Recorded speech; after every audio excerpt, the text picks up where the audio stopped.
ভাইয়া যে এত ভালো প্রবলেম সলভার আমি কিন্তু জানতামই না। এই জন্যই না ও এত উন্নতি করেছে। কি সুন্দর করে সমস্ত সিচুয়েশনটা সামলালো দেখলে। ঈশান ভাই কি বিজনেসটাকে টেক ওভার করে সব হ্যান্ডেল করতে পারবে? আরে না না, ও তো 10 দিনের জন্য এসে তারপর চলে যাবে। আসলে কি বলতো, আম্মা ওকে করতে বলেছে না, সেই জন্য করছে। এর থেকে বেশি করার ছেলেও না।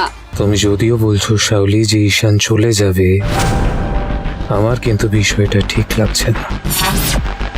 ও যেভাবে ইনভলভ হয়ে পড়ছে ওয়ার্কার্সদের নিয়ে, ইভেন্ট নিয়ে, এমন একটা কিছু করতে হবে যাতে এই ব্যবসার স্পাইনটাই ভেঙে যায়।